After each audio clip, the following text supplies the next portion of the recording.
This episode is brought to you by Prime Video. In the small town of Holland, Michigan, nothing is ever what it seems. Behind the tulip festivals and pretty houses lay dark secrets that threaten to tear a marriage apart. Nicole Kidman stars in this darkly twisted thriller about a wife and mother whose quest to uncover her husband's secrets may get her more than she bargained for. Holland. Watch it now on Prime Video. Revolutionize your cooking with the Tefal Infrared Air Fryer. Watch as your food crisps up through a large lighted window and delight in faster, crispier, and juicier results with no preheating thanks to Tefal's advanced infrared technology. Discover the future of cooking and bring innovation into your kitchen by visiting Tefal.com. Wake up, good people. Top of the morning to y'all. Hey, congratulations. You woke up this morning, so that's a good thing. You're watching the facility. That's another good thing. Shady McCoy is here. That's a great thing. Got the quarterback to my left, James Jones on the far. And so much happened in sports yesterday. Even college basketball. Shout out to Texas Tech. They cost me $4,000. I don't want to talk about it. I don't want to talk about it. Lakers, that was one of the most epic games I've ever seen. I like one of the most epic games. I'm literally eating dinner, and I let out a screech when I saw Giddey hit that half-court shot. And then even more fascinating, Abdul Carter, supposed to be a top pick, meeting with all Browns executives, including the owner, Jimmy Haslam. So that might spell where that draft pick will land. It's the facility. Y'all are here. It's a great day. Let's get it started with last night's wild finish. That was the Lakers up by 5, closing seconds. But the Bulls, back-to-back tray balls, bang! North Carolina. What are we doing? Kobe White, bang! Austin Reeves gave the Lakers a lead, but then Giddey, half-court, buzzer, gets it done. Here is the king with his crown after the loss. We put ourselves in position to win. Gave up a lot of threes in the fourth quarter. But still put ourselves in position to win. Horrible turnover by myself. Bad miscommunication. Play before that. And, AR still hit a big bucket, try to save us. And then, tip your hat if someone makes a game winner from half court. That was one of the most epic collapses I've seen in a mighty long time. And here's what we got to be honest about. LeBron James, I blame exclusively for that loss. I would suggest that was the worst 6 seconds of LeBron James' basketball tenure. LeBron James, and don't take my words for it, James Worthy says after the game, LeBron James helps too quickly off Patrick Williams. Patrick Williams, tray ball. You'll see it right here. He helps too quickly off the man he's defending. Then the very next play, the inbounds pass, LeBron James, incredibly lazy, incredibly sloppy, turns it over, Giddey takes it, kicks it to White, tray ball, bang. Just like that, LeBron James single-handedly and exclusively responsible for giving up 6 points when they had a 5-point lead. Again, don't take my word for it. J.J. Redick said he would have called the timeout if we couldn't inbound the pass. Clearly, they could have inbounded the pass. LeBron James, 1 for 6 from the field in the fourth quarter. LeBron James, I believe, no three-pointers made in the fourth quarter, 50% from the free throw line in the fourth quarter. I put that loss exclusively on LeBron James. What's most fascinating to me, though, I think like LeBron James has displayed the entirety of the human experience over the last 48 hours. You will go from being on top of the world versus the Pacers. You can do nothing wrong. You killing people off the court. You killing people on the court. You hitting game winners. But you know what they say about pride? It comes before the fall. And you fell in the worst way. Your Bulls team, I think you're up by double digits going into the fourth quarter. And just like that, you're up by 5 points with 12 seconds left. And you give up a 6-point play in back-to-back plays. Pride comes before the fall. That's what sports is. You can be king, you can be on top of the world in the literal and the figurative sense, and just like that, in a matter of seconds, 6 to be exact, you make 2 of the worst plays and back-to-back plays you've ever probably made in the duration of your 20-year NBA career, including high school, and you blow the game. I got to put that one on LeBron. Well, I know you could do that when they were up 16 points going into the fourth quarter against not the Nuggets, not the OKC Thunder, not the Warriors, the Chicago Bulls. And LeBron right gets all that. Now, LeBron did make some mistakes. I don't want to... Critical areas. You talking about helping out on defense, like he's trying to make the right defensive moves, right? Now, the inbound play, that was a bad... It happens. Terrible. But my thing is, in all sports, if it's basketball, if it's football, it never comes down to 1 or 2 plays, right? What about the whole game, Acho? Because you did have a 16-point lead going to the fourth quarter. Yeah, better team, you close that thing out. And they didn't do that. So as much as you want to blame just LeBron James, I got to look at everybody on the court. Because there's no way that you let the Bulls come back after being down 16 points. Mm-hmm. When you got a bad team and they're losing, normal times, they kind of, you squash them out and it's over. No doubt. They fought back, and I give them some credit for that. And then another thing, you shoot a half-court shot, everything had to work right at that particular time. And it did. Yeah. Hats off to the Bulls. I think the Lakers obviously helped them out. But this doesn't make me feel no differently about the Lakers. I think they're still a good team, you know. Unfortunately, they should have won that game on the road, but things happen. I think one of the bigger misconceptions in sport is something Shady said. And I get, I'm a stickler on certain things. Don't come down to one. I think games do come back to down to one or two plays. Like, coaches say that to appease our emotions as players. If Shady fumbles on the goal line to lose the game, Shady, it's not your fault, man. Mm-hmm. You know, don't come down to one or two plays. Acho, you missed a tackle in the open field. They take a 60 to the crib. Acho, it's not your fault, man. There's 80 plays in the football game. It don't come down to one or two plays. No, last night, it came down to two plays. It came down to LeBron James helping off his man, leaving a wide open man for no reason, and helping on Vucevic for no reason. And it came down to a lazy inbounds pass. There was a timeout. If you inbound that pass, they make them foul you, then you go make one of the two free throws. Don't even have to make them both. Make one of the two free throws. It's a 4-point game with about 7 seconds left. Yeah. It came down to one or two plays. I agree with the thought of where Shady's coming from because that's commonality. But when I look at that Lakers game, for me, Bron, I need more. Well, I agree with Shady because it's only those two plays because those are two plays you remember. Right? You don't remember the plays that happened when they was up 16 points. Right? We can't say, man, hey, Austin Reeves didn't rotate and help on that when they was up 16 and it brought it down to 14. You understand? Yeah. So it does come down to one or two plays because I used to tell people all the time, man, how they come back? Well, y'all don't remember the third one that we didn't get in the second quarter, right? And we had to punt. You know what I mean? So listen, everybody gets blamed. The coach, the players, the fans that was there yelling and all, everybody gets blamed in this. You are up 5 points with 12 seconds left, and you find a way to lose that game. But the biggest thing for me is that don't scream championship basketball team to me. Mm. That don't scream like we trying to go out here and we trying to compete for a championship. Championship basketball teams win those kind of games. And I know the half-court shot, one every 20 or something. That's a lucky shot. But I'm more of the turnovers and giving up a 5-point lead right there and losing that basketball game. Championship basketball teams are teams that's trying to compete to win a championship. They don't lose games like that. But it's not just on LeBron. It is not just on J.J. Redick. It's on everybody that was on that basketball floor last night. You have to find a way to win that basketball game. So blame goes around to everybody when you turn on the field. Point your finger at yourself first, and then start pointing at everybody else. Everybody get a little What's piece. Confusing to me, though, Chase, and you're a quarterback, so quarterbacks more often than not are responsible for taking responsibility even when it's not their fault. And that's what y'all have to do. Y'all got to go to the podium. Hey, this loss is on me. It's a 5-point game. A 5-point game in the National Basketball Association is a healthy win. That's a healthy win. It's a 5-point game with 6 seconds left. That is a healthy win. The reason it was not a 5 to 7-point win by the Lakers is because of one person.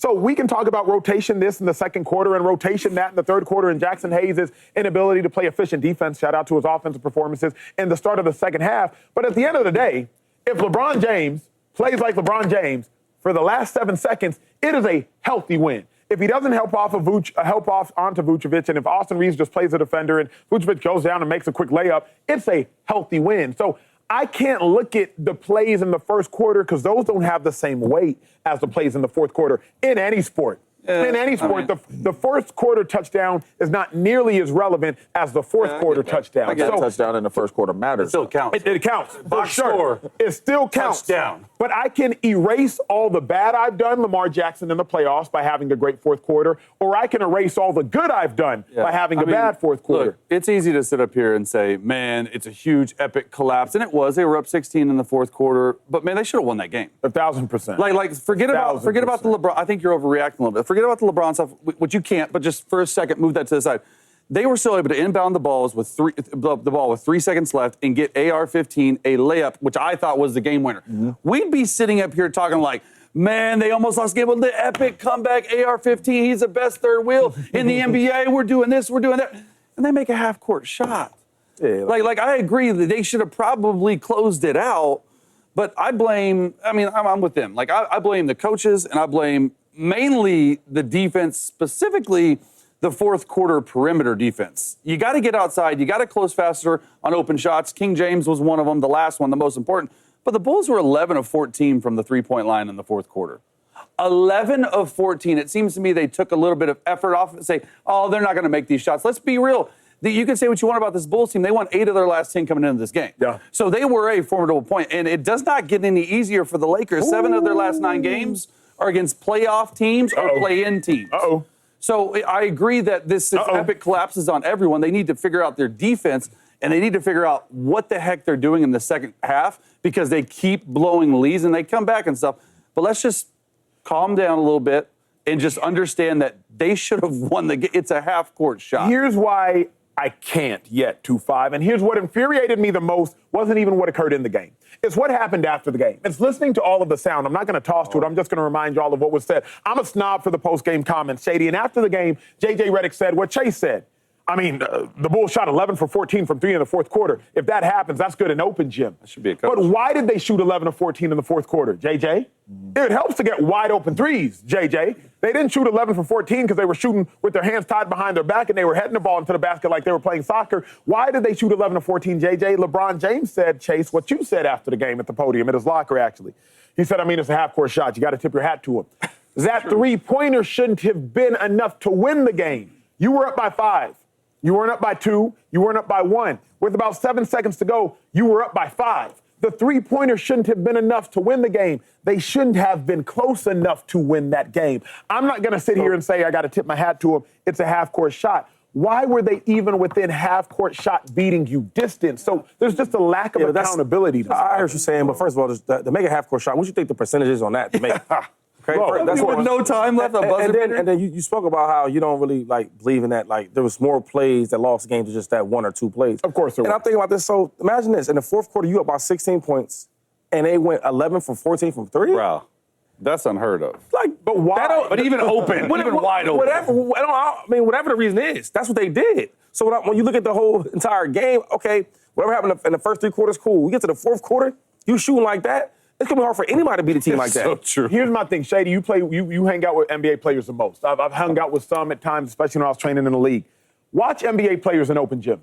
They're really good. They don't miss. Yeah. They don't miss. You miss. I miss. Yeah. At the Y, I miss. 11 for 14 on wide open threes for NBA players like Shady knows. All 11 was not wide open. No, I'm not saying that. Not all 14 were wide open. But what I'm suggesting is NBA players are actually really good. Especially if they're open. The Kobe White 3 at the end of the game, that was open. The Patrick Williams 3 with LeBron James coming, that's open. An NBA player is going to make a 3 if he's open. Half-court shot, of course, that's luck if you would suggest that. But I'm sitting here saying, they didn't have to go 11 for 14. They could have gone 8 for 14. Because if you don't help off, he ain't finna make that shot heavily contested. White's not gonna make that shot heavily contested. How do you say that, though? Or if he is, there's a lesser chance. But I'm saying I can say that. There's a lesser chance. If LeBron don't help out, there's a lesser chance. So hold on. So the 11 threes ain't made, right? What was that, 33 points? How can you say that if good math? It's not that hard. Anyway, but I'm just trying to figure out, what are you trying to say here? Because contested or not contested, you making them shots. You took 14 of them, and you make 11 of them things? I don't care what it is, you going to win that game. What I'm saying is, Colvin, run the clip of the last two threes. The last 2 threes. You all know the half-court one. Run the clip of the when LeBron helps out. Okay. That's unbelievable. You're going to make that 3. In the NBA, that's wide open. Okay. Let's see the next one. That's hard. This one they scrambling, though. Yeah, it's a turnover. This You're scrambling. But I'm saying, so... You catch that in rhythm, James. You're a shooter. You got to offer. I know, but I'm saying, so what about the other 9 of them? Effort, though. What about the other 9? I can't speak. If you have 16 points in the fourth, going into the fourth quarter, you make 9 tray balls. Let's say you take them 2 away. That's, you know what I'm saying? 1,000% get what you're saying. And you got to get the Bulls some type of credit. One of the other 9, to Shady's point, is a half-court shot. All I'm suggesting is it took all 11 to beat the Lakers. It didn't take, the other 9 were not enough. It took these 2 to beat the Lakers. You got to be more detailed at the end of the game. I get that. But when you're up 16, it shouldn't just automatically be in chill mode. And the fact is, the Bulls shot the lights out of the ball. At some point, it's really easy to look at those last 2 plays and blame King James, because when we first came in and I saw it last night, I'm like, oh, LeBron, what are you doing? On both of those, the inbound was obviously bad. And the other one, he was helping. But, you just got to, some shots fall. They do. You know what I mean? Like, and a half-court shot buzzer beater, and we're blaming the like, come on, man. Hey, well, speaking of falling, hopefully Shedeur Sanders' name and stock doesn't fall in the NFL draft. Shedeur Sanders, he should be available at number 2, assuming Cam Ward goes number 1 to the Tennessee Titans.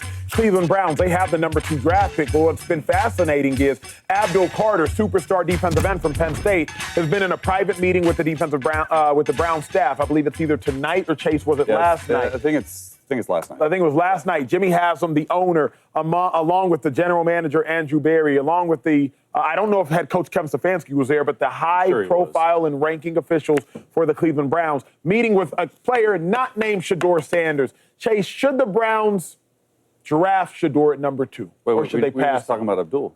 But now we're going to... Exactly right. Oh, no, they shouldn't. I like the best player in the draft right here, and that's Abdul Carter. You're telling me you can get a generational guy that has the ceiling, in my opinion, not just because he wore 11 at Penn State, not just because he looks like him, of Micah Parsons. That's how good I think this guy could get potentially. And then you pair him with Myles Garrett. You have the best defensive line in football. Now, quarterback. Chase, what are you doing at quarterback? I get that. They have to get this next quarterback right, especially after the colossal mistake you made with Deshaun Watson. Unless you're 10,000% sure that Shedeur Sanders is going to be your franchise quarterback for the next decade, you can't take him. And look, there's a reason why all these reports are coming out. Hey, it's Abdul. He is the best player in the draft, and it's not even close. I get the Tennessee Titans are probably going to take Cam Ward. Travis Hunter's close, too. But I'm saying as a pass rusher, like he is a guy that I think has a ceiling of Micah Parsons.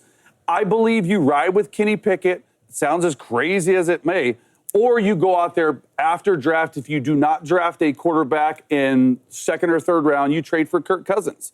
I think Kirk Cousins or Kenny Pickett, I think it's a more viable option for the short term. Not saying Shedeur's not going to be a guy down the road. I just don't know if Shedeur can come in right away, and I don't know if the Cleveland Browns think he can come in right away and is ready to play. That don't sound too bad, though. You know why? Because we're in a different era right now.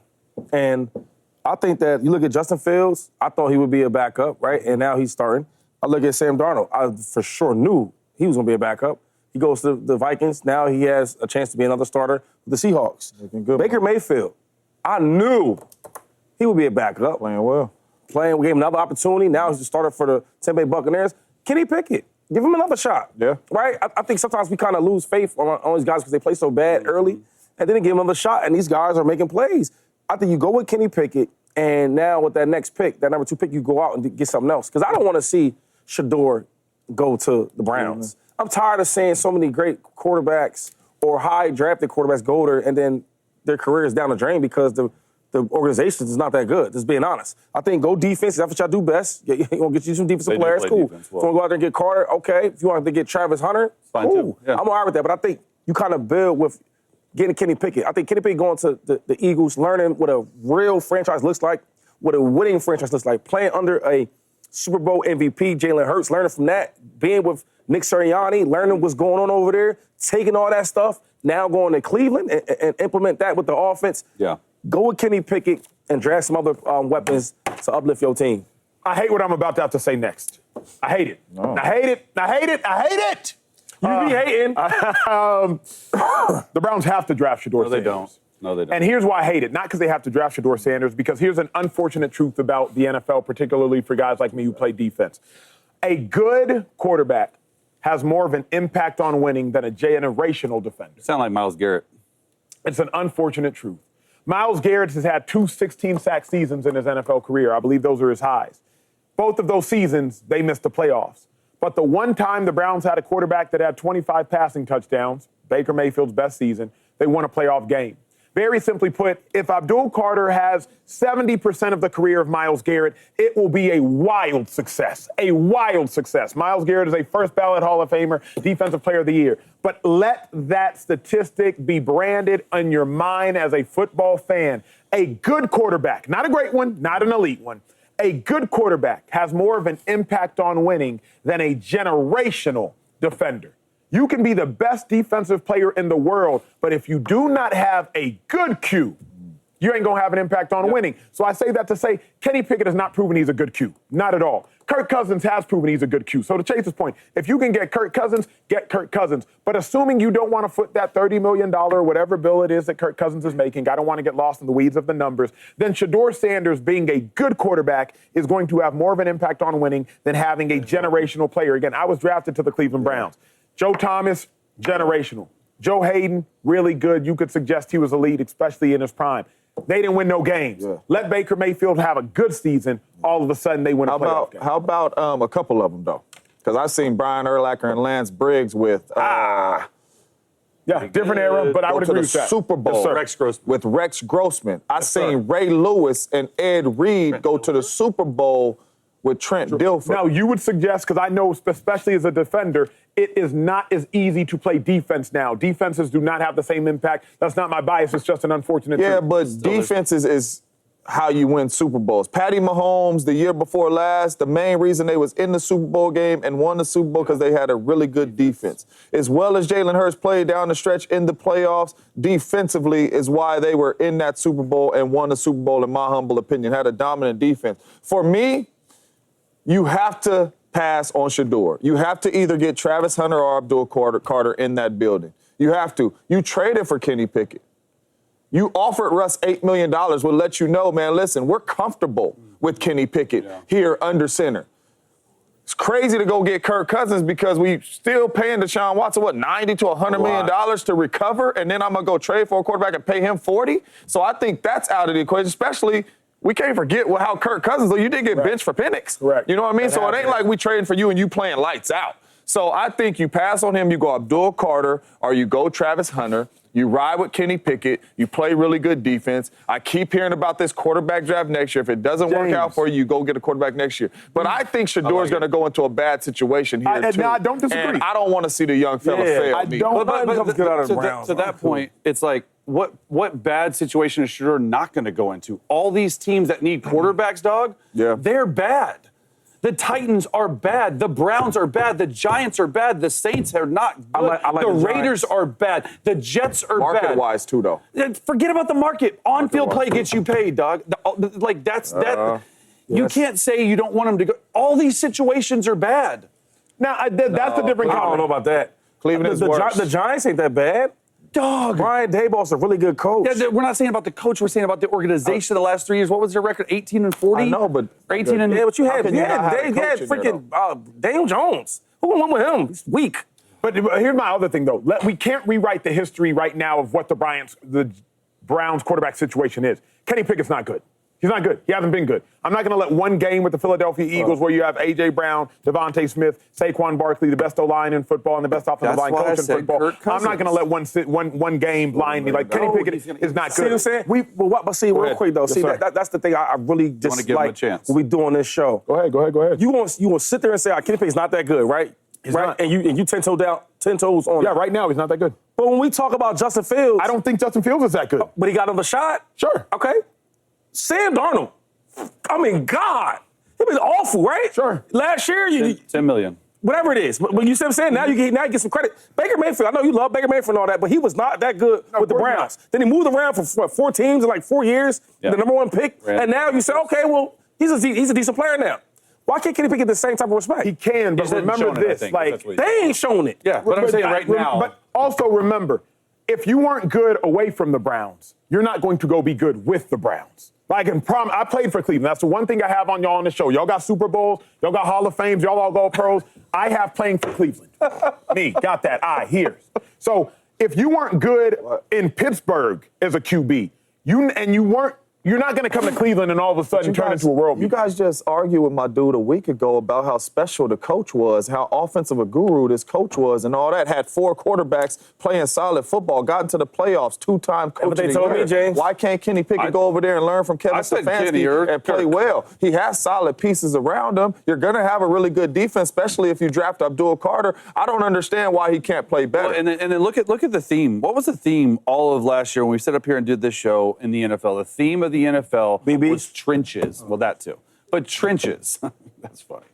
Like the trenches on the offensive line, the trenches on the defensive line. That's where this game has started to go. The running backs making a comeback. If you build up that trench with Abdul Carter and Myles Garrett, and then just make 500 or a little under 500, get Deshaun Watson out the building, draft another guy next year. You're rolling in Cleveland. Here's what I don't get, and this is what's I feel like this is an outer body experience. I'm sitting with 30 years of offensive NFL experience. That's right. At the highest level. Oh, man, especially, woo. But y'all are talking like y'all don't know how the construction of it works. I play defense. I should be saying everything y'all are saying. The Steelers have elite pass rushers, and they had Kenny Pickett at quarterback and didn't go far. I mean, T.J. Watt, I believe, was the best defensive player in football over the last 5 years. The dude on the other end, whether it was Herbig or Highsmith, elite pass rushers. I mean, elite pass rushers, and they didn't go far. Steelers have a Hall of Fame candidate at defensive tackle in Cameron Hayward, and they didn't go far. Steelers had Patrick Queen. Now, the year that they went with Kenny Pickett, they didn't have Patrick Queen.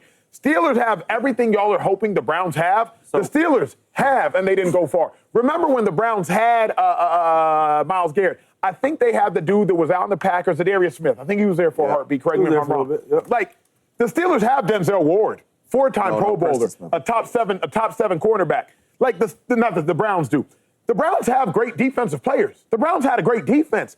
You need a good quarterback. Yeah, I get that. But hold on. So you're talking about you have, you don't have a Super Bowl, but you play with the Cleveland Browns. You know that organization. Everyone knows that organization. It's historically not a great organization. It's bad, but you say bad. A veteran quarterback has a much better chance of succeeding in Cleveland than a rookie quarterback who has done nothing in the league. Agree wholeheartedly. Like nothing. And you pair that with you get the best player in the draft, you go that route for a year. I'm sorry, but you can say what you want about quarterbacks or generational defensive ends or whatnot. A guy like this dude, Abdul Carter, he doesn't come around a lot. He comes around some. You can't pass on him because you're going to take a flyer on a rookie quarterback who you know is not going to succeed in Cleveland. You can't do that. I just want to say this because you keep saying good quarterback because you're not saying elite quarterback. Yeah, you just got to be good. Kenny Pickett can't give you 25 tinkers? Think. Not from what I've seen. Maybe y'all seen something different. Again, no, but I'm just saying 25 touchdown passes is very, very average. Agreed. You understand what I'm saying? So you have an average, solid, good quarterback in the building right now that can give you. That's a lie. Kenny Pickett has not been good. He hasn't been solid, and he hasn't even been average. Kenny Pickett has been bad. He's just been bad. So Kenny Pickett. I say bad. So you still holding on to the Steelers? Kenny Pickett didn't play well last year when he was in those football games because still played well. I mean, it's one game. Still played well though. But you don't trade for a dude if a dude played weak. I think you trade for a dude because you like, hey, man, this dude played better. In those games, did he not play well? I literally think that the Cleveland Browns are going to go out and trade for Kirk Cousins after the draft. No. I think Atlanta is going to pay for some of the salary. I think that Atlanta is going to pay for some of the salary, and Kirk Cousins is going to end up in Cleveland. Yeah, he was at a Chipotle yesterday in Cleveland. Did you see that? He might have been meeting with him. We don't know that. Get to school. He said a salad with double chicken. And he needs to get a clipboard. Double chicken. Hey, Mike Tomlin getting way too much of a pass for his quarterback chaos. We're talking about it in the facility. That's next. 30 in the clipboard, man, iPad, and a hat, and no helmet. Are you a forward thinker? Then you need an HR and finance platform that thinks like you do. Workday is the AI platform that helps propel your organization, your workforce, and your industry into the future. Workday, moving business forever forward. Hey, the Steelers quarterback situation, it is in sheer and utter chaos right now. It'll look very different this season. Russell Wilson with the Giants, Justin Fields, he's now with the Jets. So the dilemma is, who the heck are the Steelers going to play at quarterback? Bring us on camera. The biggest thing we turn a blind eye to, the biggest thing we turn a blind eye to in all of sports is Mike Tomlin's complete negligence of the quarterback situation with the Steelers. Call him out then, kid. Like, you would suggest that it's malpractice what he's doing with the quarterback situation with the Steelers. One of the most shocking things I ever saw, I think I saw this online recently, this will be the third consecutive year that the Steelers have completely redone their quarterback room.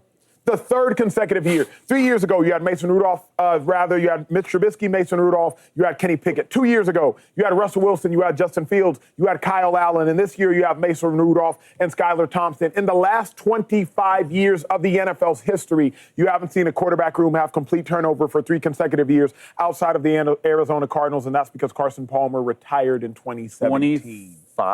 25 years, you have not seen complete turnover for an organization at quarterback room. What I would suggest is this. This is malpractice of the most important position in all of sports. Mike Tomlin, we herald him because they're a defensive team. But just because you're a defensive team does not mean you have to be offensively incompetent.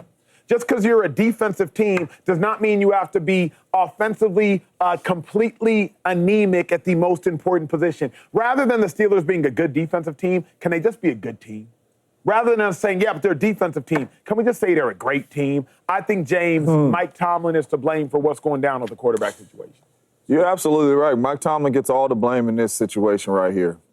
He was the main one that said, hey, listen, man, I hear what y'all saying. Y'all want Justin Fields and all that. It's my team. I'm the coach. Russ going into the ball game. He was the one who made that decision. Smart move. Smart move. And now you go into the offseason, and I believe he did what my mama told me never to do. What mama say, Jay? And that's never count your money before you get it. Yeah. And I believe that's what he did. We got Justin Fields. Don't trip. We're going to let Russ walk. We got him. He's going to time with us. And Fields said, no, I'm not. Don't worry about it. We got Sam Darnold.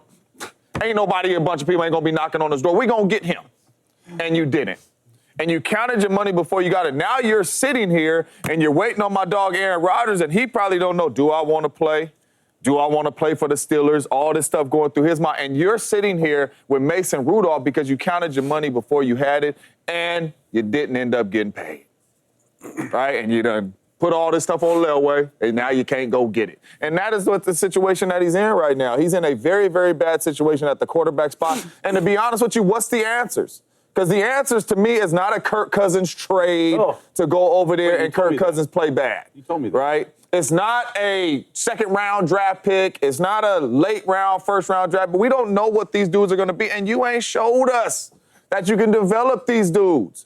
So really the only answer to help you is Aaron Rodgers. And we don't know what he wants to do. But he messed up this whole quarterback situation. Hey, Jay, I'm just curious, because you count money before you get it. What type of money you got with them dudes? Justin Fields? You still got a little bit. I'm saying one got 30 million, one got 40 million. But what? But I'm saying, just because you could be counting $20, you could be counting $10,000, Shady. You know, you count something before you get it. Silver dollars there, you know? Like something. You do a lot of appearances, Shady, and I'm probably sure in your mind you're like, yeah, that's on that watch I'm getting. And then they call you and be like, hey, we're going to have to push it back. You're like, I already told him about. You feel me? Just trying to figure it out. Okay. Yeah, I mean, look, he's partially to blame. Has a lot of the blame in it for sure. This is, though, we've talked about this a lot, as lone defender on the desk. This screams pure defensive coach.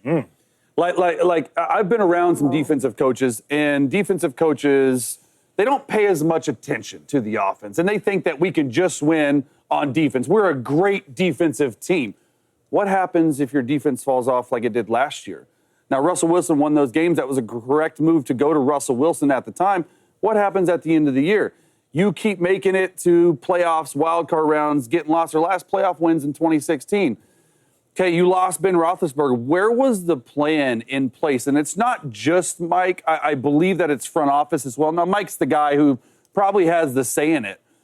But what happens when things go bad if you're a defensive head coach as a quarterback? Because I've been a part of it. The defensive coach automatically goes, it's Russell Wilson. We don't want him back. He's our fourth choice. This is what happened here. He didn't put any blame on the defense playing bad down the stretch, which was a big deal. It was, no, we don't want Russell Wilson back. Oh, we want Justin Fields back because you went 4-2. We can win with... What? Where's the plan? Like a lot of these teams, a lot of these good teams I've been around and been with, they have plans. They have succession plans at quarterback. They have a plan A, a plan B, a plan 2B, a plan... There's been no plan here. It's just sort of plug and play. When you're going in your third year, first time in 25 years in a brand new quarterback position, the continuity's not there. You have the same offensive coordinator. It's hard to win if you don't have a quarterback in the NFL. Yeah, I totally agree with that. And I got to blame Mike Tomlin, who I'm a huge fan of, right? And we are good friends. But I just think about the Steelers, man. Like last year, the defense was not good, right? Especially late in the year. And Russ, that was in the building, he did play well, right? I think if you have just the average good defense of the Steelers, the way that Russ played, they should win some games. Another thing is, Russ wanted to play so bad for the Steelers that if you just say, hey, man, we're going to give you $10 to $12 million and then give you some incentives to hit more money, Get to play. Get to play for that. Yeah. Now you stuck. Who your quarterback? That part. You can't blame nobody but the coach in the front office.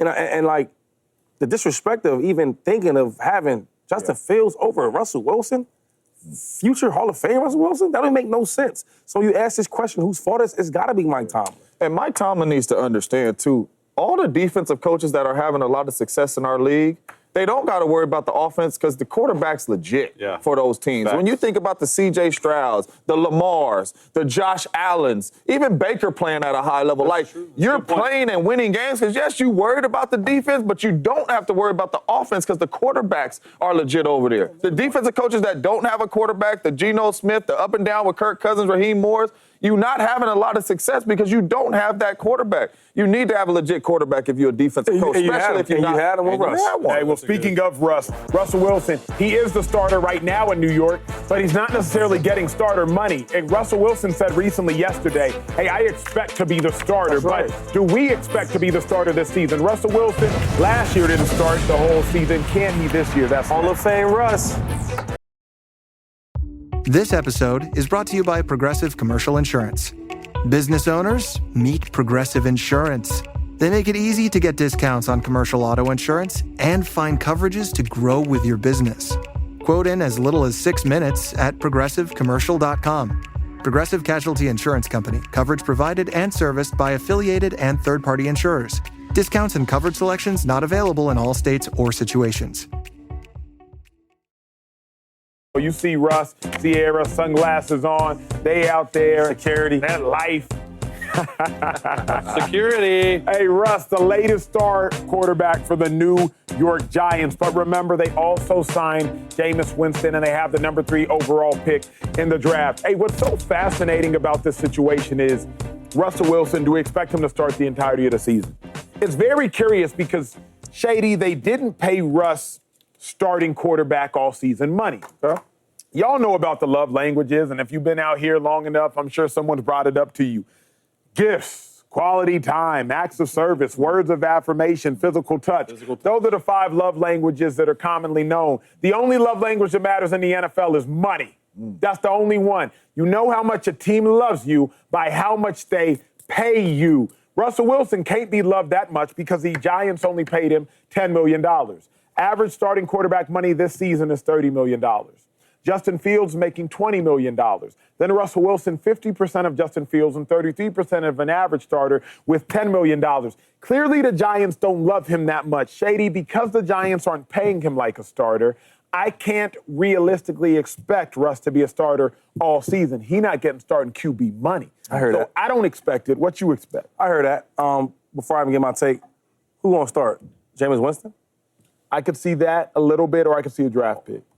I can't see that. But that's not for me to debate. I'll just say this, though.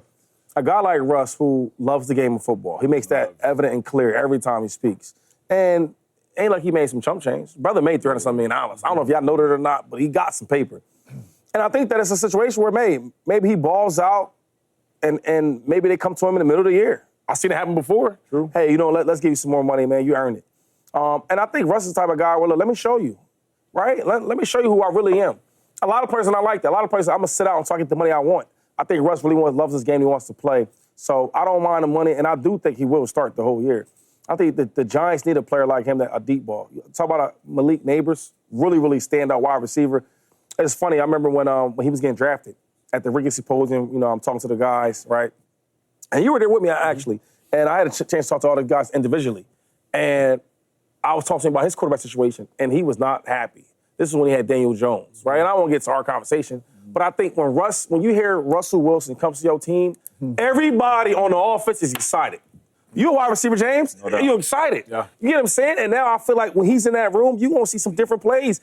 And the last part is you got a really, really good offensive mind, and Brian Daboll is the coach. So I do think that Russ gets in that office, makes some plays. I think we're going to be laughing later on because, hey, we're going to be talking about, you know what? The love languages might be what you was thinking, but then when he balls out, they're going to give him some money, and they're going to show some love. No doubt that they're excited about him. I mean, you go from Daniel Jones, and then you were to a Hall of Famer. Locke, then Tommy DeVito, and at least Russ gives you a little bit of consistency at quarterback. You know what to expect.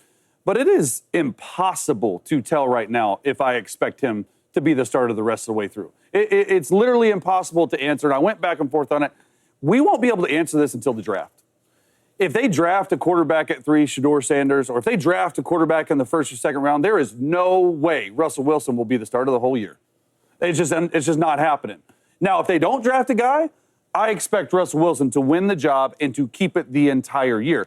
But if there is a rookie in the building that they draft high in what possibly could be Brian Daboll and Joe Shane's last year, they're playing the rookie. They're playing the rookie. And starting the rookie? I think, well, I don't know. I don't know if he's going to start right away. It depends if he's ready. Can I ask you real quick? So I just want to hear this out. So if they draft Shedeur, whoever they draft, right, in that third pick, and Russ is the starter, right? Because normally, I think with the rookies, you want to start the veteran, right? Especially Russ is a Hall of Famer. We're not going to play around with that, okay? So he starts, and he balls out. Team is battling, right? They battling. They winning games. You still not going to start Russ? I think Shedeur starts. If they're taking Shedeur 3, Shedeur is the day one starter because of the money they gave him. I mean, that like, no sense. That don't make no sense. How does it not make any sense? Well, let me give you play this. Shedeur Sanders in your rookie year. You draft him 3 because he is the franchise guy. Chase, let me give you didn't pay Russell Wilson $30 million. Let me support it with data. Number 1 overall James, picks in Baker Mayfield ride the bench. James, let me support it with data. Quarterback in front Matt, correct me if I'm wrong, but I remember this. I believe Jake Locker is the only first-round quarterback to not start a game his rookie season. You have some extenuating circumstances. Jordan Love starts Week 17 because the Packers are already in it. Patrick Mahomes, I think, starts a Week 17 game because the Chiefs are already in it. But those two don't count. But yeah, of course. But I'm saying, think about how many first-round picks there have been. Jake Locker is the only first-round quarterback to not start a game. Justin Herbert. Justin Herbert is. He didn't start until Tyrod had that little. Yeah, week 2. So but even if Tyrod, again, I won't. Here's what I won't do. I won't hypothesize. But this is my thing, though. Okay, so if you decide to start the veteran quarterback and want your rookie to learn from him, right, which a lot of coaches do, and your team is still kind of the playoff hunt and you are winning games, why would you go to the rookie? Guys, that doesn't make sense. You always do. The Falcons literally did it last year. Because Kurt was terrible. Of course. And what I'm suggesting is there will come a stretch where quarterbacks struggle. Russell Wilson will struggle at some point in time. Listen, can I finish my take? Because Shady interrupted when I was trying to. Go ahead. Get your stuff out, man. Yeah, well, it wasn't that long. 30 seconds. And I wanted to answer your question. So here's the reason why I do think if they take a quarterback at number 3 overall, the Giants, they cannot wait. If they draft Shedeur Sanders, you as a head coach and a GM, you are telling me, first of all, the owner let you draft him. This is quite honestly, if they don't win, we can all agree. If they don't win, those guys are fired. The GM and the head coach. If you show hope with Shedeur Sanders and you win 7, 8 games and Shedeur Sanders proves to you, or a rookie quarterback, whoever it is, that they can continue to play well, then you keep your job. You're not playing Russell Wilson if you draft Shedeur Sanders at 3. There's just no way it's going to happen. You're not playing Russell Wilson if you draft Shedeur at 3 and you're losing. Right. You're playing Russell. James, how does that make sense? There's been a lot of evidence. How can you say this? Because it makes no sense. Everywhere you go, the Giants can't wait. Here's my question, though. Here's my question. Like, I think y'all are kind of saying the same thing, but James, if the Giants are undefeated, well, here's why I say this. I'm trying to say it peacefully. If the Giants aren't losing at all, 9-0, of course you're not going to Shedeur. 10-0. Of course you're not going to Shedeur. But let them lose 2 games, 3 games. If you have that backup option, you will look at the backup option. So I agree. If the Giants aren't losing at all. Shedeur's starting the season as starter if they draft him number 3, big dog. That's right. Now if they draft a second one. Guys, we're forgetting the point of the Giants. They cannot wait around for this. They cannot wait and hope and see. For a guy you paid $10.5 million, I hope he gets us $500 so we just barely miss the playoffs and we lose our job. You start Shedeur from day one. The reason I disagree with you now, Chase, is like we've seen top 5 quarterbacks. Now to Chase's point, the best quarterback in the football waited. Justin Herbert didn't start day one. Then the Chargers were Baker didn't start day one. Josh Allen started. Those franchises had the opportunity to wait. The Giants do not. That's why your they head signed coach these two and your dudes. GM is getting fired. All that can be true. But what we are saying is when you have veteran quarterbacks in your building that play football the right way and have played good football, and Russ has, your starting rookie quarterback is not walking into the building just starting. We have seen that over and over and over again. Do you think the Giants paid Russell Wilson and waited till the very last $10 million to save their franchise? I think the Giants paid Russell Wilson to be their starter. Right. And however that may go, they don't know. They paid him to be the starter. Let me. I would agree if they don't draft a quarterback. Chase, so Chase, Chase, you're saying that Shedeur, if drafted number 3, is day 1 starter. No. Day 1. Then explain this to me. Explain, because I think you're reasonable, obviously, more often than not. I usually assume people are. Explain, the Chargers needed a quarterback to come in. The Chargers needed you were there. You weren't there Herbert's rookie year, but the second year. Yeah. People got fired that year. How about the name? Anthony Lynn was his name. Anthony Lynn got fired that year. The Chargers were not a stable situation. Tua Tagovailoa, the Dolphins, Brian Flores gets fired. The Dolphins were not a stable situation. Right. Tua taken number 3 overall, Herbert taken number 5 overall. Those are just 2 within the last 5 years. Josh Allen, Shady McCoy was there. The Bills were not a stable situation. I think Rex Ryan had just departed. Shady was there.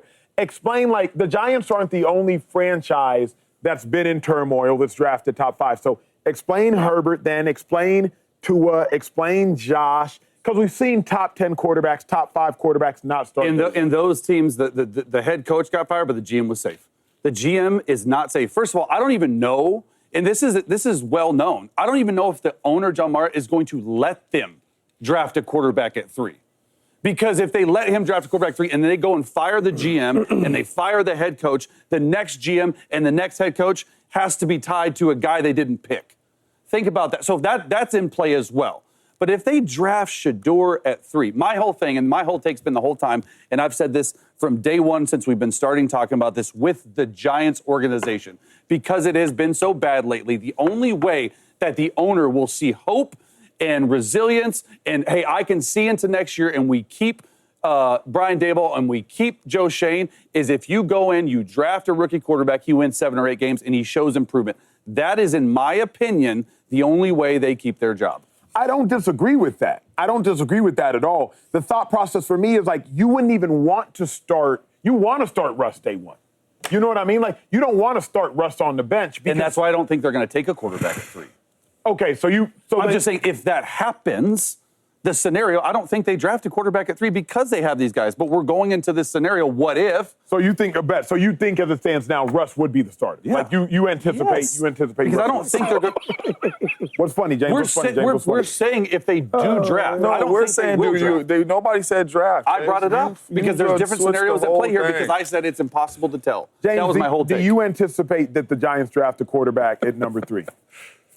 No, I don't. You signed 2 veteran quarterbacks that have played some solid football. Say whatever you want about Jameis Winston, but he gives them a better chance than the quarterbacks they have had in the past to win a football game. Russell Wilson gives them a better chance to win a football game than these quarterbacks that they have had in the past. That's why they signed 2 veterans. I don't think they are drafting a quarterback. I think it's if Abdul Carter fall to them, they taking Abdul Carter. If Travis Hunter fall to them, they taking Travis Hunter. That's what I believe is happening. That's what the Russell Wilson signing tells me. I don't truly believe as a veteran quarterback, a Hall of Fame quarterback, a Pro Bowl quarterback, that I'm going to walk into this Giants building and they ain't going to tell me I'm the starter before I sign on these dotted lines. That's what I believe too. So, and that's even with a drafted quarterback. But I do not believe they're going to draft one. I think Russell Wilson will start the whole entire year. I think what we're missing in this whole thing is even with the Broncos and Russell Wilson's second year, he played good football. Yes, he did. The coach didn't like him, got him out of there, right? Last year, Russell Wilson played good football. The team did not play well down the stretch, defense and all, but he played good football. Russell Wilson has never shown you in his career he's just going to walk on this field and stink it up. He has not done that. Right. So I got to go with give him the benefit of the doubt that he is going to play consistent football, and I don't see how you take him out of there. Now, what y'all know about football, both having played longer than me, all three having played longer than me, but obviously James and Shady right now are in chorus agreement. You starting isn't just depending upon how good you play. I didn't play that long, but I played long enough to know that sometimes a dude who's playing well might get benched for other reasons. You could get benched for a dude who was drafted higher. You could get benched for a dude who's getting paid more. Bro. You could get agreed. But what y'all know is like not the guy who's playing the best doesn't always start. It's just not how the NFL works. Where are you getting to on this? Where I'm getting to is, to your point, in Denver, Russ ended up being benched for extra reasons, extracurricular reasons. Oh, the money and all They didn't want to pay all that extracurricular That's nonsense. Because they knew they wanted him out of there. Sure. But there was a reason. Whatever reason, not valid, but there was a reason. Last year, Russ didn't start the whole season because he got hurt. You know what I mean? I believe he could have come back sooner. I think Mike Tomlin implied he could have come back sooner. But for whatever reason, Russ didn't start the whole year. Don't you all think in this year there could be another for whatever reason, Absolutely. right? To James's point, to Shady's point, there was nonsense that Russ didn't start all years in Denver. It was the injuries nonsense. But if you draft a rookie, that's another excuse. But me and James were saying, yes, that's a possibility if they're not playing well, right? If he's not playing well or they're losing. Yeah. Why not get a rookie a chance? What if he's playing well and they're losing? I still think they bench him. That's a good question. But losing is the key word. If you're losing, don't see what the rookie got. Why, this one I don't get. And we all play football, right? Break down. It's like, y'all know this. If you got a rookie quarterback that's for your franchise, your future, which Russ is not, he's older. And he got, 1 year deal? So you know this. He's a Band-Aid type of guy, okay? If he does well and the team is winning, he's going to continue to start. Agreed. Yes. And if he's playing well and they're losing, they're going to put the backup in. Okay, let's see what the rookie has. That's happened every year in football. Why we act like simple? It's not rocket science. What are you talking about? Can you not see a situation where if they do spend a very high draft pick on, we'll call it Shedeur Sanders, okay, because Cam Moore's out the board. I love probably number two. In New York. He's probably the number 2 quarterback. I think he is the number 2 quarterback. And he goes to New York at 3, bright lights, prime down the Giants' throat. Russell Wilson signs for fringe backup money, fringe starter money. The average salary in the NFL is do you not think he is given why does all that matter? I'm just asking. Do you not think he's given every chance to start day one? No, I don't. Because a lot of coaches do that. They have the backup, they have the veteran guy coming in. How do you know they didn't do this? Let's get a veteran Hall of Fame quarterback in here to teach our rookie what's going on. Happens all the time. Yeah, we don't. Happens all the time. Here's the thing. I could see what Chase is saying. Like, I wouldn't be shocked. Like, that's what I don't like sometimes conversationally when we act like something is abhorrent. Like, I could easily see what you're saying happening. But I could also see the inverse. You know what I'm saying? Like, I could easily Which one happens more? Hold on real quick.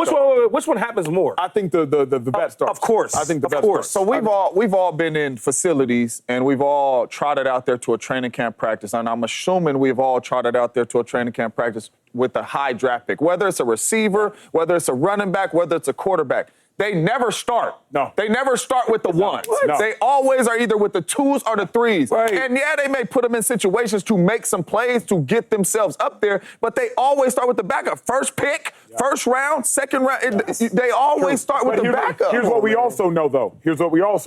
Eventually, that first round pick. And me and Shady are not arguing with you on that. So wait, have you ever had a rookie quarterback? No. I have. Okay, have you? Who's your rookie quarterback? Yeah. Derek Carr. Was you a rookie quarterback? I've had a couple. Okay, so I had a rookie quarterback, right? Josh Allen. I don't know how good he is, but he's real freaking good. And when he came in there, they wanted him out. This is our guy, but not right now. Tyrod, this is your team for right now. Learn under him. And you just see Josh follow him all day long, learning what's going on. That's what happens. Yeah. Anthony Lynn, I had him in Buffalo. Right, and then you took my example, right? So I was going to use that because you said the team was bad, and you were saying that the coach on the hot seat. So Anthony Lynn was the head coach for the Chargers, and he drafted Justin Herbert, who's a phenomenal player. But Tyrod was a starter there. We're going to follow this veteran leader first, and then because you're for the future. I don't get how we don't understand it because that happens all the time in football. I agree. I agree. The best player in football today, like the number one guy today, He sat and waited. His name is Patrick Mahomes. Yeah. So, Andy, you ready for me to play? Because I'm ready. Yeah. Hold on. No, you're going to be great. Sit and wait. For clarity, I played with sat for 2 years. I agree. Aaron sat for 2 years under Brad. For clarity, I agree.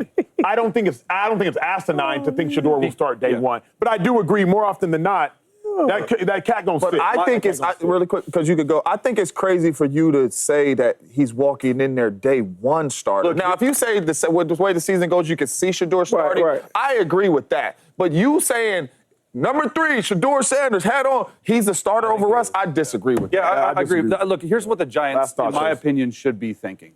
If Shedeur Sanders, if they believe Shedeur Sanders is ready to play day one at number 3 pick, you pick him and you start him day one. If they have any inkling of a fact that he's not ready, the situation can get really murky. Don't pick him. But who be really ready at number 1, though, just to go there and play? Jaden Daniels. Who else? Caleb Williams was. He was not. Drake May was. They just didn't He was play. not either. You mean pro ready? Yeah. Pro ready. Maybe not. How can we? Wait. How can we say that though? Who was the? No, because that sounds cute. But how can we say that? Caleb Williams was great in college. He was not ready to start day one, right? He wasn't. Who else? Look like Drake May. He was not either. He didn't start. So Jacoby started. So Jay Daniels, you'll grow him? But I don't think he was ready. Who was Bo Nix backup? When you draft, who was his backup? Jared Stidham. Okay, so I get it. I mean, the backup and you was like the same, so why not go out there and play? You not having. If Russ was playing for the Broncos and Sean Payton was the coach because he was hating on Russ for whatever reason he would not start over Russ. I think more often than not, when you take a quarterback in the top 10 pick, you think he's a day one starter. But hey, let's look that up. I'm curious. That's false, though. How many top? You know that's not true. They don't try to out. You know that's not true. I agree with y'all. I don't think it's. They don't try to out. Yo, I don't know when we return, the Lakers lost at the buzzer last night. Should they be in panic mode? That's next on the. Chase, you the quarterback on the Jets. What are you talking about? They take Shedeur. He got to play. Empower. Claire is practicing her breathing for her upcoming yoga retreat in Bali. Has she ever done yoga before? No. But Claire worked with Empower on her savings and investment strategy. She got good at money, so she can be a little bad. Empower. Invest well, live a little. Join our 19 million customers today at empower.com. Past performance is not indicative of future returns. Investing involves risks. You may lose money. Advisory services are provided for a fee by Empower Advisor Group, LLC, EAG, a registered investment advisor with the Securities and Exchange Commission. Namaste. Hey, let's move on to the NBA, shall we? The Lakers blew a lead in last night's game. Josh Giddey hit a half-court buzzer beater to get the win. The Lakers have now lost 4 of their last 5 games. They got to put on that next crown, though. Put Pitt on there next time. Hey, somebody put the crown on Josh Giddey after that game winner. James, should the Lakers be in panic mode? Yeah, what'd you say, James? What do you think? No, the Lakers should not be in panic mode just yet, but it's very, very, very, very close because the stretch that they have coming up is very, very tough. And I don't know if we got it, but we should show it. But you got Memphis, Rockets, Warriors. Oh, boom, boom, boom.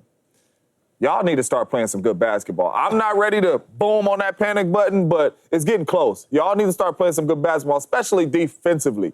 124 points over this 5-game span. That is not playing defense. Wake up, Lakers. Play some defense. And not only that, when it's time to play championship basketball, play championship basketball. Quit the turnovers. Find a way to win basketball games. I'm not ready to hit that panic button yet, but it's very, very, very close. Because they got to start playing some good basketball as we get ready for the playoff stretch. It's 9 games left. You want to get in the rhythm. You want to be playing good basketball. And right now, the Lakers are not doing that. No panic for me just yet, but as you can hear it in my voice, I'm getting close. I'm absolutely panicked.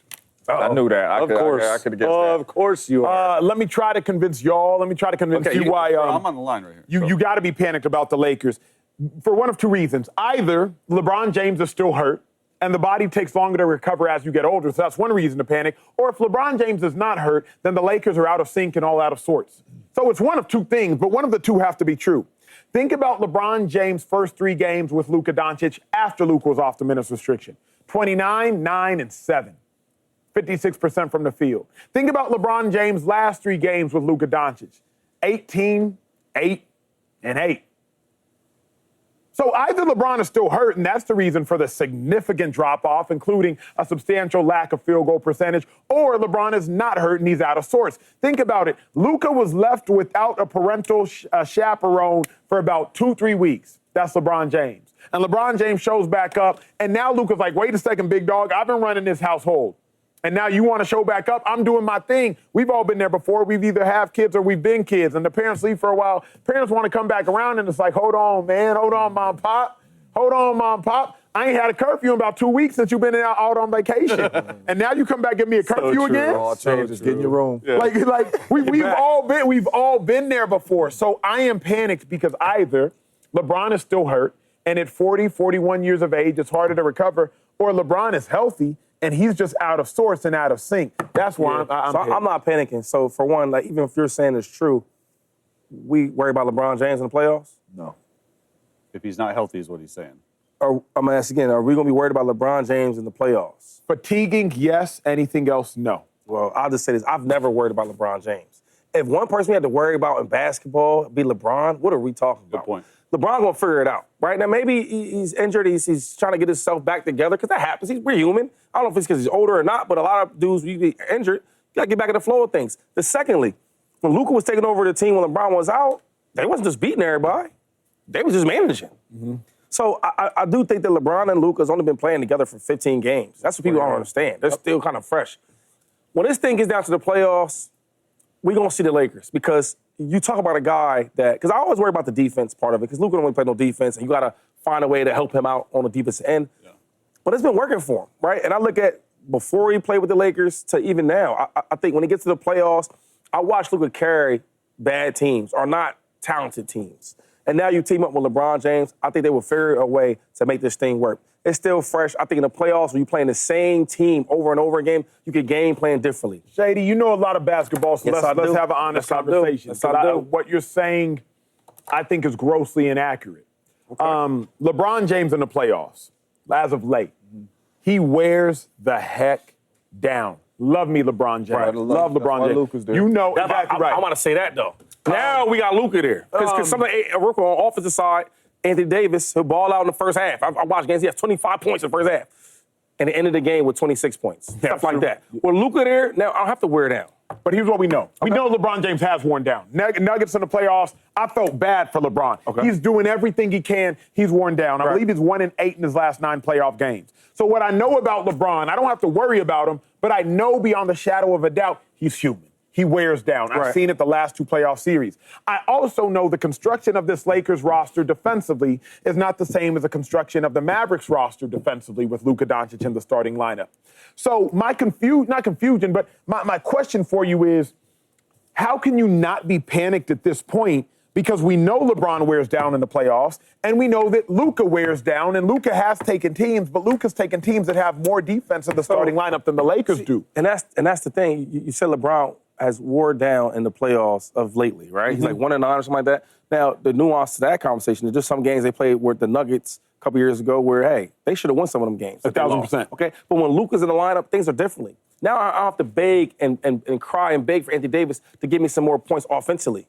Remember Anthony Davis had a thing where he was score a lot of points this game, next game get missing. Disappear. Yeah. Luka's not going to do that. Or I got to ask D'Angelo Russell, hey, man, can you please give me some 20 points? I don't have to do that because I have the scoring. So now I don't have to work as hard to produce because I got Luka. Let me ask you this. But what you don't have to work as hard to do offensively, don't you think, and you said this 2 days ago, James, brilliantly, LeBron James has to work harder now defensively. Like, think about the second to last possession of the game. LeBron leaves his man. He runs to Vukovic. He leaves Vukovic. He runs back to Williams. Think about the last possession of the game. Wait, let me pick Giddy up. Bucket. Think about during the third quarter, the lack of transition. So you are exactly right. I'll just say this, and I'll let James go. It's like everybody wants to circle and blame LeBron because it's the name. But the great thing about it, playing with the Lakers now, is you got somebody just like LeBron. Luka, he hasn't achieve as much as LeBron James, obviously, but they in the same boat. So now all the pressure's not on me. It's not. Mm-hmm. And you're going to see some games, right, where the team ain't playing well and Luka's going to carry him because that's what he done before. So if this is the panic button, okay, and my hand is like here, I'm almost pushing it. No, you panicked. I'm not quite there, but I'm getting there. Look, you don't want to limp into the playoffs. Like, you want Uncle Mo. We talk about Uncle Mo all the time. Momentum. You want Uncle Mo on your side heading into the playoffs. They've lost 4 of their last 5. As James so expertly pointed out, 7 of their next 9 games are against playoff teams or play-in teams. They're currently, right now, 2.5 games up on the Warriors as a 7 seed. You do not want to be in the play-in. First of all, for rest. Second of all, anything could happen in the play-in. You want 7-game series. I think the biggest thing for them is to be healthy. And they have to get healthy. They have to continue to play good defense. And I'm telling you, I've been banging this desk all week. They got to figure out their second half adjustments. The third quarter was good yesterday. The fourth quarter was atrocious. Yeah. It was bad. They keep giving up these second half leads. So they're still, with all that said, they're still 4th in the West.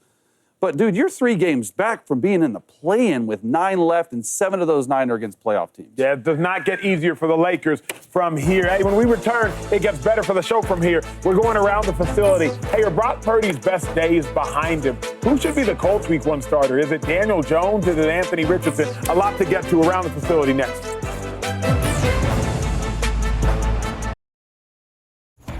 This episode is brought to you by Honda. Introducing the all-new, all-terrain Honda Passport Trail Sport, the most off-road capable Honda Passport Honda has ever dreamt up. The Passport features increased ground clearance, roof rails on all trims, and available specially developed all-terrain tires. And you'll stay comfortable with tri-zone climate control and available features like heated and ventilated front seats and a panoramic moonroof. Learn more at honda.com/passport.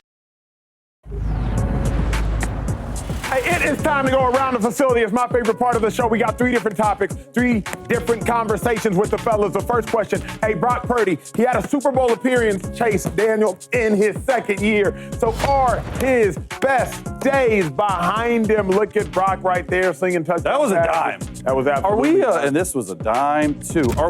We're really asking are his best days behind? He is a 4th-year quarterback. Yeah? He is really young. Look, I've talked to a lot of different quarterback gurus, okay, including the guys who worked with Drew Brees and Tom Brady. The quarterback's prime is anywhere between 29 years old and 35 years old. And I get what this question's coming from. In fact, I love the interview that he gave him. I love the confidence. He's always been doubted. And quite honestly, he's always going to be doubted until he does get to the Super Bowl. But let's not forget, as a rookie, okay, he led him to the NFC Championship. The next year, Super Bowl. This year, a lot of guys hurt, still played well under the circumstances. So I do believe if he gets the pieces around him, there is a chance that this team could be a Super Bowl contender. You mentioned this. You mentioned a quarterback's prime is in his, what years you said? 29 to 36. Great, 29 to 36. But a quarterback's prime with his team, because a team's prime is on a quarterback's rookie deal. So balance those 2 things for me. Usually when a quarterback's on his rookie deal, they have incredible seasons. Patrick Mahomes, as great as he's been, his 50-touchdown season, rookie deal. Lamar Jackson, as great as he's been, unanimous MVP season, rookie deal. Josh Allen, as great as he's been, and he just won an MVP. Statistically, you could suggest even a better season was rookie deal. So could you argue, though, that rookie deal Brock Purdy may have had the best season for the Look at the teams that were in the championship race last year. The Chiefs, not on a rookie deal. Patrick Mahomes, Josh Allen, not on a rookie deal. Lamar Jackson, not on a rookie deal. The Bengals, even, they didn't make the playoffs. Joe Burrow, not on a rookie deal.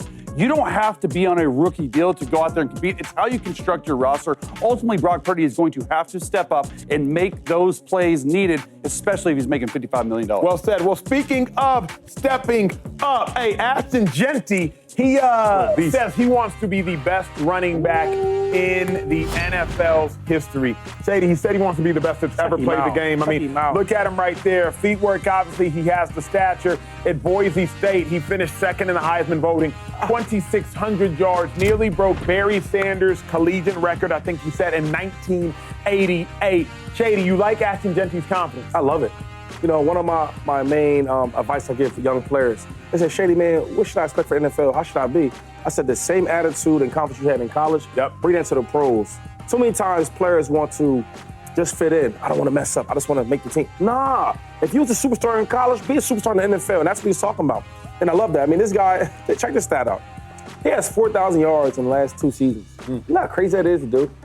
The kid's really, really good. I think he has a superstar potential. I think he's generational. And I think a lot of things he's talking about, I think we'll see. He has a chance to be one of the best running backs of all time. 3-down running back? You're 3-down Yeah, cat? he catches, he runs, he's fast, he's explosive. One thing I'm learning about, like, to be a difference maker. Man, how can you be a difference maker? When I watch him play, he can take it to the crib any given time. You know, we love Gibbs from the Lions. What makes him special? He can make guys miss and catch the ball, but he can take it to the crib any given time. Imagine if you're a coordinator or a defense coordinator. How do you guard that? Because normally running back at the best, they get 20-yard gain or 30-yard gain. This guy can take it to the crib. Any point. Special talent, bro. Hey, speaking of special talents, Watch this one. Step, dog. Anthony Richardson, the quarterback, is a special talent physically, but on the field he didn't do enough. So the Colts, they brought in Daniel Jones for $14 million. But Daniel Jones struggled in a mighty way over his previous 4 or 5 seasons with the New York Giants, maybe even 6 seasons if I'm not mistaken. Yeah. James, who should be the Colts Week 1 starter? Oh, man. I believe it should be Anthony Richardson. I don't know who it's going to be. The Colts is in a very, very bad situation at the quarterback spot. If you got 2, you ain't got 1. And they have 2 of them that have not played at a high level. I would not say they're not good quarterbacks because you can eventually get better. But they have 2 quarterbacks that have not been good in the National Football League. What I will say, Acho, is they pick 14. If Shedeur slides, I would take a quarterback in the first round because you do not, in my humble opinion, have your franchise quarterback yet. I don't think that they should rule out drafting a quarterback in the first round because I don't think neither of these guys are the answer. But if you ask me the question on national television, who to start, I would say Anthony Richardson. That's fascinating. We'll have that conversation more later. Speaking of Shedeur, it sounds like Deion is going to stay out of Shedeur's draft process. Deion has kind of changed his tune. He says, I don't really care where Shedeur Sanders ends up. Hey, do we like Prime staying out of the process, or should Prime pull what the Mannings did and say, hey, Eli would rather Shedeur. He's playing for a specific team. Subtle results, still you, but with fewer lines. Botox Cosmetic, out of botulinum toxin A, is a prescription medicine used to temporarily make moderate to severe frown lines, crow's feet, and forehead lines look better in adults. Effects of Botox Cosmetic may spread hours to weeks after injection, causing serious symptoms. Alert your doctor right away as difficulty swallowing, speaking, breathing, eye problems, or muscle weakness may be a sign of a life-threatening condition. Patients with these conditions before injection are at highest risk. Don't receive Botox Cosmetic if you have a skin infection. Side effects may include allergic reactions, injection site pain, headache, eyebrow and eyelid drooping, and eyelid swelling. Allergic reactions can include rash, welts, asthma symptoms, and dizziness. Tell your doctor about medical history, muscle or nerve conditions including ALS or Lou Gehrig's disease, myasthenia gravis, or Lambert-Eaton syndrome, and medications, including botulinum toxins, as these may increase the risk of serious side effects. For full safety information, visit BotoxCosmetic.com or call 877-351-0300. See for yourself at BotoxCosmetic.com. The Dodgers, let's talk about them because they're the reigning champ. Who do you think is the biggest threat to the Dodgers this year? I'm going to go with the Padres. And it's a little bit of a dark horse team, but they've always played them well. Obviously lost to them in the playoffs last year. They got 3 excellent starters in their rotation. Dylan Cease, Michael King, and then Yu Darvish when he comes back from IR. And then you got Manny Machado, you got Tatis, Xander Bogaerts. All these guys, the lineup is really stacked. And they do play them well, but the Dodgers, unfortunately, have had our number the past couple years. The fact that we beat the Braves last night, okay, Braves are supposed to be up there. If we can beat them again tonight and then get the sweep going next week, come on now, let's go. Yeah, I'm rocking with the Mets. I know my dog struck out last night, Juan Soto, but I'm going with the Mets. Really good baseball team last year. You add Juan Soto, $765 million to a really good roster. I'm going to rock with the Mets. That's why we ain't fans. Real quick, I'm going with my Yankees, though. We're going to run this thing back. I could have guessed. Dodgers, Yankees, we're going to run this thing back. And Aaron Judge comes back to show the world who the true superstar MVP is regular season of the league. And they 1-0 too, huh? You know what it is. You know what it is? Such a long season, literally. Hey, let's move on to the NFL. I found this fascinating. You at home, turn your volume up. This was interesting. It sounds like Deion Sanders has changed his tune. He essentially said, look, if any of those teams want to draft Shedeur, the Giants, the Titans, the Browns, hey, I'm happy with it. Remember earlier on, Deion was more implying that he was going to have his hand in things more. JJ, do you like Prime staying out of Shedeur's draft process?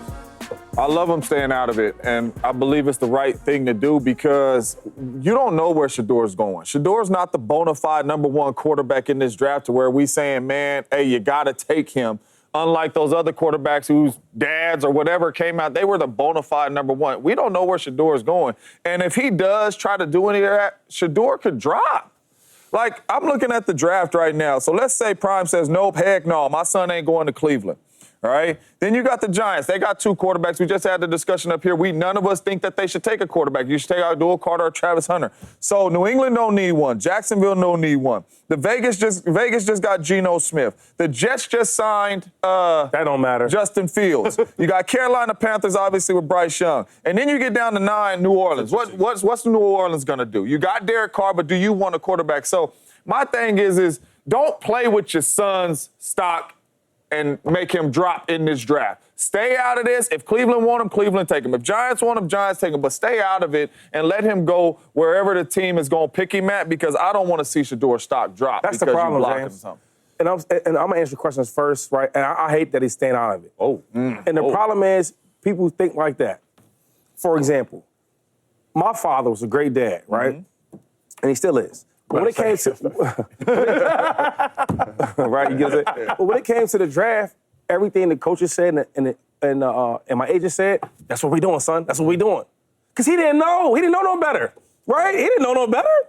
The Browns wanted me. We got to go to the Browns. Mm-hmm. The Jets got to go to the Jets. It's the Eagles got to go to He didn't care. He just wanted me on the team. But when you a dad like Prime and you a good dad and you play this game at a high level and you know the game and the business part of it, that's why Archie made it say, no, we're not going to the Chargers. We're going to the Giants. Yeah. Different though. Hold up, James, because you know. And it's like, so what if you slip a little bit? But if you go to the best fit team, your career will be great. You're talking about where you getting placed at and where you're going to go to. Who cares about that? It's not about where you get drafted at. It's the longevity. What do you do when you get there? Agreed. And you go to a team like the Saints, the Giants, depending on what they do with Brock Purdy tonight. I mean, I'm just giving you the scenarios, but go to a team that fits you. You got some playmakers. You're in a big market where you could be a superstar. You think Eli Manning happen to go to the Giants just because? It worked out for him. You get what I'm saying? All I'm saying, James, is when you have a father that knows the game, I don't have to ask these agents all these questions or do whatever the coaches said. Nah, I know the game because my dad's been there. Follow your dad's path because obviously for him it's worked. Instead of being, y'all sound like workers, huh? The Shedeur Sanders haven't spoke yet. Yeah, me either. No, but y'all, me either. You nodded, and he keeps saying no. I want to push back. I didn't say anything. I nodded. And I know I'm gonna be quick with it because it just gets me so mad. Can tell. Because the problem is when you have a dude that knows how to be a boss, I don't have to think like a worker. Yeah. When I came into the league, me, you, and you, especially y'all, because y'all went 3rd round, undrafted, y'all had to think like workers. I had to do the same thing. But if I'd have thought like a boss, hold up. Do I really need an agent to do this for me if I had somebody that knows? I got to pay you this percentage of my contract because everything's already slotted. If I had a chance to go to the Eagles where I could be an all-purpose back and do all different things and be with Andy Reid, compared to going to the Denver Broncos where I thought I was going, but they took no Sean Marino, but I'm around bad quarterbacks. I'm around a bad owner, or not an owner, but a bad head coach and Josh McDaniel. You get what I'm saying? We're speaking. But when you have a dad that knows the game, I don't have to ask you these questions. We're speaking the same language as you. No, we not. No, we not. You at work, I'm a boss. The only thing that I'm saying is if Jordan. I'm Jay-Z. If Jordan Jones is the bona fide number 1 pick, and the New York Football Jets have the number 1 overall pick, and the quarterback is somebody that's a BB. And I know my son ain't nobody better than him in the draft. He's going number 1 no matter. We're not going to the Jets. I agree with that. But if my son is, you're not the best receiver, you could drop down. We going wherever we going. Where whoever pick us at the highest thing. I am not going to say, son, we're not going there, and you drop down to 15 or you drop down to 20. I'm not doing that as a father. I'm not. We'll come back to this conversation after this. There's a conversation that even transcends football, a parental conversation. All the Sanders family lacks confidence? Hey, we have to come back to this conversation. Chase, do you like Prime staying out of Shedeur's draft process? I love it. I think that teams want them to stay out of it, too. I mean, like, even the stuff that went down with the Mannings and Kelly and all, teams don't like you interfering with what they are doing in the draft process.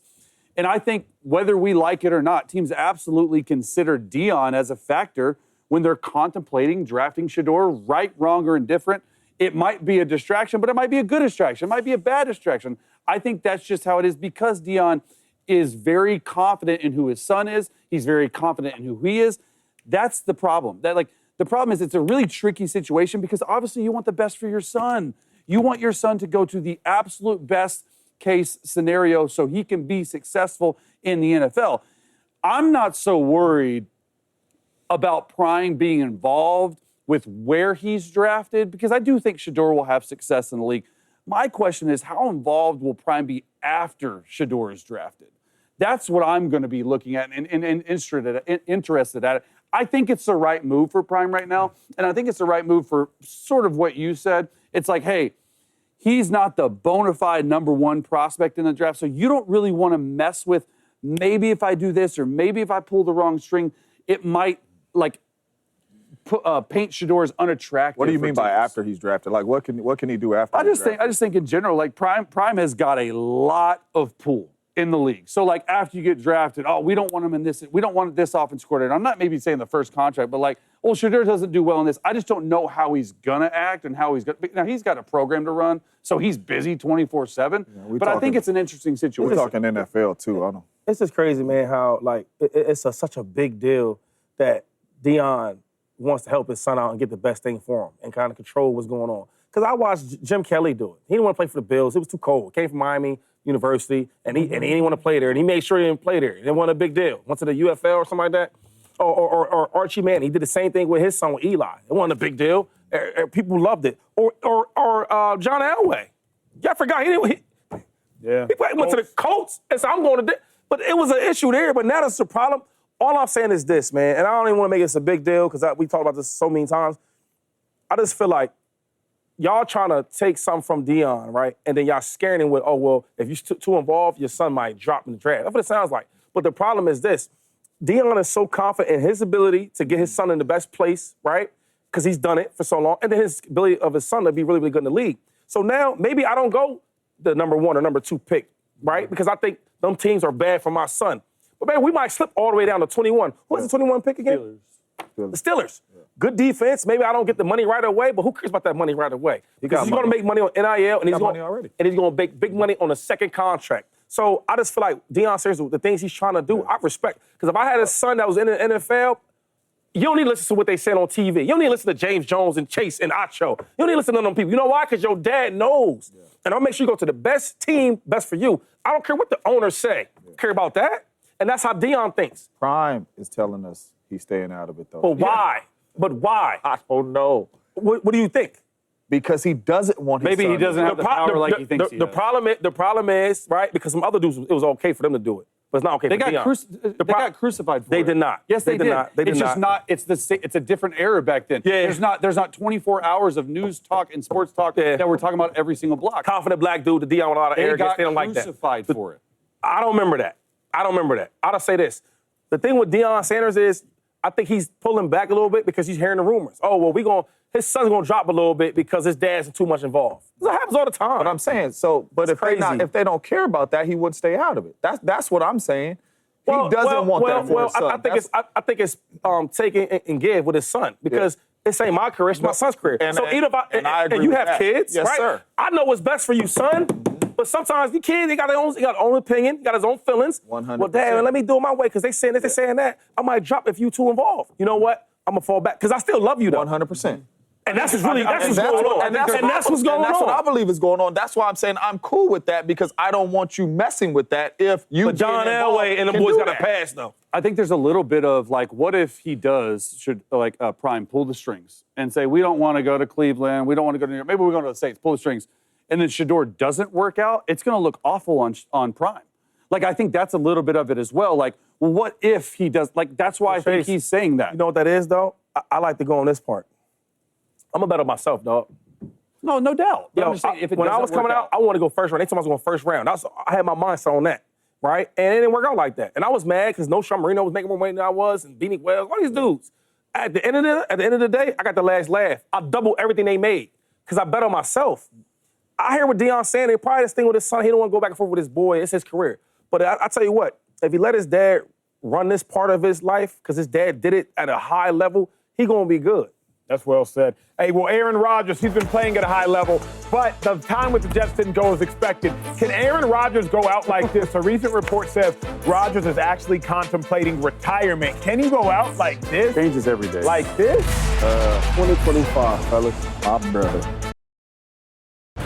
Hey, Aaron Rodgers, we are all waiting to see where he's going to play next season, but word on the street is he might not actually play next season. A report says that he might indeed retire. James, I don't think Rodgers can go out like this, big dog. If I'm being honest about one thing in today's show, I don't think he can go out like this. Not even necessarily reputationally, Chase, but even internally. Like, I didn't know my last game was my last game. Yeah. I think it was December 31st, 2014. At the end of that game, we're playing the New York Giants, Shady. I had started some of those games. D'Amico Ryans is hurt. Dudes are dapping me up at the end of the game. Hey, Acho, you played so well this year. You're going to be playing next year.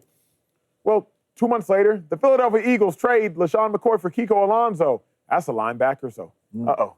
He got to start. Who was that again? The linebacker from Miami. I'm like, uh-oh. Kiko. He got to start. 2 months later, the Philadelphia Eagles in the third round select linebacker out of the University of Texas, Jordan Hicks. I'm like, uh-oh. That's 2 linebackers, so Kiko got to start. Jordan got to be there. D'Amico Ryans is still there. Michael Kendrick's still there. You start running the numbers. Where'd that leave Acho? 4 months later, I break my thumb.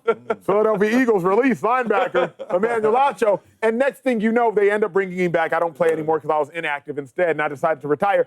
I went out not realizing, like, dang, my last game was my last game. Yeah. I don't think Aaron Rodgers wants his last game to have been his last game without knowing it was his last game. That's just hard to me to reconcile. Maybe it's internal. It's something I've had to struggle with in my life. But what's your thoughts, Jay? Yeah, it's tough, man. Playing with AR for 8 years, knowing how special he was, a couple MVPs and all that. It's tough for me to bottle up, to know that, man, one of the greatest to ever do it could be done. And to think one of the greatest to ever do it could be done, and he had 5 wins, and he did not go out into the playoffs or whatnot. I don't want that for him. I do not. I want him to come back because, like you continue to say, Chase, his last 10 games, he was moving better. He was playing the game a whole lot better. He still has some football left in him to play. So selfishly, I want him to come back and play. I do not want him to go out like that. But if he does go out like this, right, because we don't praise people until they gone. Right? Until they gone 6 feet under or till they retire. That's when you'll start saying, man, hey, it'll be a bunch of tweets. One of the greatest to ever do it and all this type of stuff. We'll be celebrating him. So whether he's done, whether he's going to come back and play, he's the first ballot Hall of Fame. I think he can go out like this 100%. 4-time MVP, Super Bowl champ. He'll walk into the Hall of Fame. Absolutely. Like, my issue is if you keep dragging this out and say you don't play as well as you did even the Jets and the Steelers, then you're like, I still don't think it contains his legacy. Like, that's the thing. He can do whatever he wants in his next life. He can go into fame, acting, broadcasting. No one's going to look at the Aaron Rodgers era when you look back 5 years from now and be like, oh, you guys remember that Jets era where he only won 5 games? Oh, man, that really tainted his legacy. No, dude, he's one of the greatest of all time. He can do whatever the heck he wants. Yeah, like, he had a great career. It's okay. MVPs, and he's not going to get no better. He's been losing. No. He's been losing. He's not been playing great. I'm being honest here. This last couple of years ain't been great, and it's okay. That's all right. Every career doesn't end in like a storybook ending. No doubt. Right? This guy's like Joe Montana. Who else? Give me some quarterbacks that was like, it just ended. Breeze the last couple of years. Breeze, right? Brett Favre. It happens. It happens, James. You know, that's the first time you sound like a counselor. It's okay. First time. I thought there was something else coming around. It's okay. We return to time for Blitz Meeting, man. Oh, Cooper Flagg and Duke. That boy good. Keep him putting on. That, he's okay. Time for a Blitz Meeting. Look, Kirk Cousins sparked rumors that he may go to the Browns when he posted a photo of a Chipotle in Ohio. He was in West. So that was funny to me. I got a question though. Serious question. Who you think asked for the picture? Kirk? Or Kirk did not post the picture. Somebody else posted it. One of the workers posted it. Then Kirk replied underneath. That's his order. But I'm saying salad with double chicken is always the one. Do you think they want to take a picture because it's like, yo, it's an NFL player, or he's like a player they like? It's just a question. It's just a question. Right, Kirk, hate on my brother. He's a star. You know what I'm saying? Yeah, player they like. He's a star. He's a star. Star at the bank. He's a star. He's on Netflix's show. You know what I mean? He's a star. Shady, should the Browns want Kirk Cousins? Kirk is about to be a BB. No. Okay. I mean, he is about to be back. Easy. He's about to be back. You don't know that. You probably should have Because stayed. if the Browns want Kirk Cousins. I said yes. Yes, absolutely. What are we doing? Don't get him. I like Kenny Pickett, but if Atlanta pays for some of the money, Give him a He was just hungry yesterday. I ate Chipotle yesterday, too. He was just hungry. What's your order? He was just He was just in town. mean He was nothing, hungry. man. I switched it up, but I got me a nice little chicken burrito. Yeah. This offseason, who had the worst offseason? Niners. Yeah, who hurt themselves more? Niners, Cowboys. Yes, sweet. Niners. Cowboys had a decent offseason. Sweet. Niners. Sweet. Yeah, bring the brooms out. This one. They hemorrhaged their team, bro. Say it again. They hemorrhaged their team. It was crazy. Question for y'all. Hey, is Duke gonna win it all in Cooper Flag? Ooh, hard. Might be good, but I like Alabama. Alabama, though. I like Kentucky. I like a Alabama's lot of good shooting teams, the bro. ball. Florida's good. Florida is nice. Hey, that's it for us. Have a great weekend, y'all. I think Kirk's good. Come on, man.